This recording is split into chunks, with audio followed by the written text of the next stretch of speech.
All right, guys, we've talked a lot about home insurance. So if you have any questions, please direct them to Kevin. We decided we want to talk about something a little sexier. We want to talk about some toys. Yeah?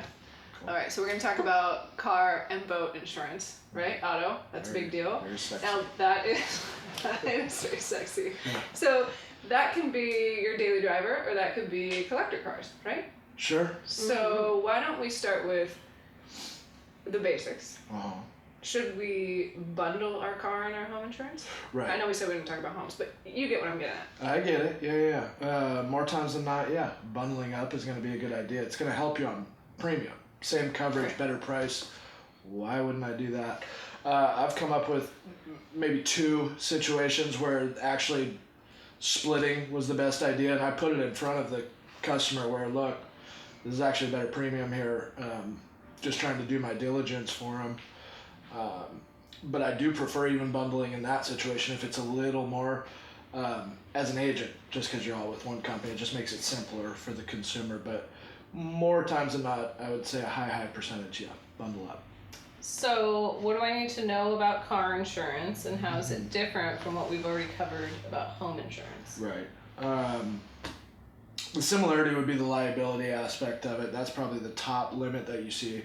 I'd say the most high-profile limit on your homeowners would be that replacement cost we talked about. The most high-profile limit on the auto would be your liability coverage, bodily injury. So if yours says $25.50, that's very low. There's these split limits. I don't want to necessarily go into detail about per occurrence, per aggregate. $25.50 would be the minimum. $25,000 if one person sues you, $50,000 if multiple people sue you, and then 10 in property damage. That would be if you hit a car, up to $10,000 in coverage. So I think a lot of cars are worth more than that. Yeah. So that's your minimum in Washington. That can go up as high as $500,000 per occurrence there. Mm. That's not bad. Got the range there. Yeah, it's hard to explain that. Okay, so this is something interesting for us because we're independent contractors, right, as realtors. So should we be insuring our car through our business, or is it better to insure it personally? Right. I mean, obviously, I think we drive on average 100 miles a day, that kind of thing. I mean, we drive a lot. What do you think? Yeah, I'll answer that, and then I got a couple extra things I missed there. But it can be a little bit of a tricky situation if you use your car for business. Let me put it this way. So for you guys are realtors, you use it for business. You're in a position where you're able to put it on a personal lines auto insurance policy and add for business use. Okay. It's just something you got to state on as I'm quoting. Mm-hmm. If I'm a contractor, an electrician with trucks and whatnot out there, I don't want that on my personal insurance policy because it very, very well wouldn't be covered. So I need that on a very specific commercial auto policy. Does that answer it? Yeah, perfect. Okay. Yeah, that helps.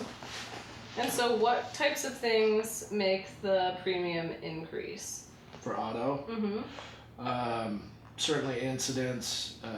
Credit's a major factor.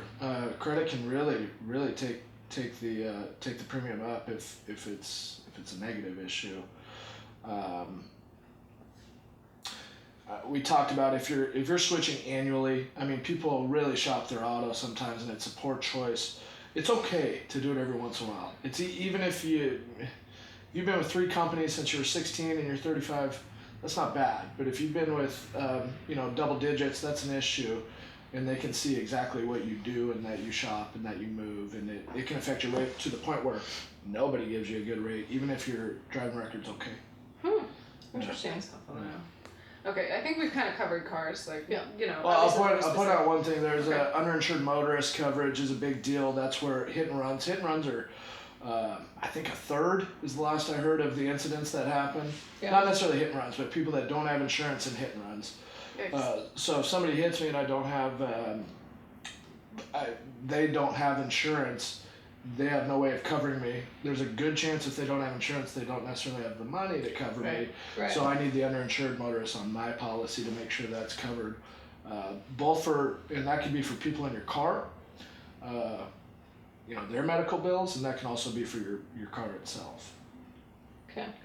Oh, we didn't really talk about collectible cars, but I kind of want to talk about toys in general. Yeah. Because I think, Sure. to my mind, I mean, forgive me, all the collectors out there that are irritated that I just called your collector cars toys. But it, you know, I think it's a different policy, yeah? I mean, if you have a car, maybe you drive it in Washington because it's always raining, maybe 10 times a year, say. Right. Is that a different animal?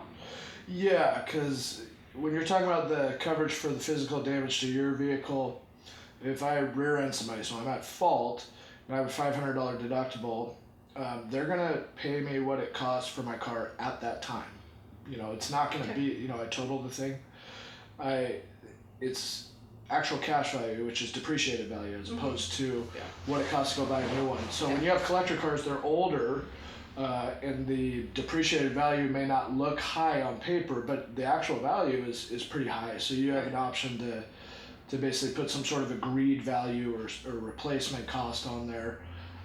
And not every single company is going to want to, you know, insure your, you know, 1960 something Mustang at that amount.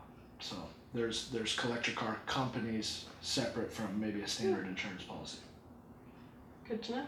What about boats? We like boats. We live in Gig Harbor. Obviously, boats are a big thing in this community and up and down the peninsula. So, Right.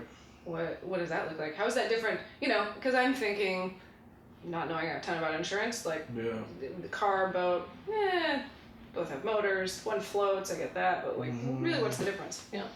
In boat insurance compared to the other insurances? Yeah. I don't know. I don't really compare them necessarily, but I just look at, you know, we need to insure this boat right now. I insure so many different lines of insurance. Let's insure this boat. So we talked about maybe a premium driver for home is replacement costs. Liability is a driver for your auto. For the boat, I think we kind of go back to replacement cost a little bit. Liability is in there, and you want to get that at a good limit. But as far as what's deciding what your premium is, how much is that boat worth? And you do want to make sure the liability is in good shape. You know, if you're on a marina and your boat catches fire, right? Yeah. Oops. That got personal. Yeah. Sorry. Sorry, Dad. Sorry. You know, we like the new boat. Mark. Oh my. But yeah, if it's your boat that catches fire, I want to replace my boat. But oops, it you know, the fire went down the line because I'm at the marina and boats are right there. So does a boat depreciate like a car? You know what I'm saying? So replacement costs for him, like that's where that got weird for him without going into too much detail. But you know, he wasn't at fault. Obviously, he didn't light the marina on fire in this particular case. I think you just want to stay. I don't know if it depreciates like a car. I don't make those calls, but I think you want to just be accurate when you get your policy. You know, if you state that your boat's worth $20,000 and it's worth $100, they're not going to just give you $100. You know, if the boat burns down. So same thing as like your rings or your firearms or what have you. Art, do you want to get that appraised, or is it just enough? You know, I just bought a brand new boat. The boat show's going on right now up in Seattle. I just bought a brand new boat. You know, this is obviously sticker price for what I paid. Do I need to take pictures or appraisal, or what is the best way to protect myself to make sure that if the marina catches fire, I get the boat replaced? People get to choose what they think is important. So then if it's important to you, you want it appraised, you want paperwork on file, so that if something happens, you got it right there. If you don't, it makes it difficult and you kind of got to take what you get. If you have it on file, it gives you a good case to say, hey, you owe me a little more than that. Okay. As opposed to just some number in the air that they're going to throw at you. All right, so we said we wouldn't talk about homeowners insurance much more. However, this all comes full circle. Yeah. So if your home burns down and you have cars and boats that are there, are those things covered with your homeowners insurance? Your home? No. I could see, because a lot of people store vehicles, whether it be a motorcycle or a car or a classic car that maybe they're just working on. They need to be covered on some form of auto insurance. The common way to do it is this comprehensive only coverage, without going into detail, that covers the vehicle, the structure. It's not on the road, it's not driving, you don't need all this liability coverage because you're not driving the thing. But if the place goes down and the car gets crushed, you want some money for that car, especially if it's a valuable classic car, even if you're not driving it. But, people do make the mistake of just taking it off completely to try to save money, but the comp only is inexpensive. Okay, that's really good to know. Mm-hmm. I feel like a lot of people probably didn't know that. Good. Because if they're not on the road, they Yeah. just don't think that they need the insurance to be driving around Right. or to have it sitting in the garage. Yeah, it's extremely inexpensive. I don't want to throw a number out, but I mean, you have, let's say, 8 aspects of basic auto coverage, and you're utilizing one to just cover the structure of the car. It's not expensive. All right, Kevin. Well, I think that covers all of the exciting things in boat and car land. So if you have any further questions, obviously this gets very specific, person by person. So any further questions, direct them to Kevin. His information is below, as well as ours.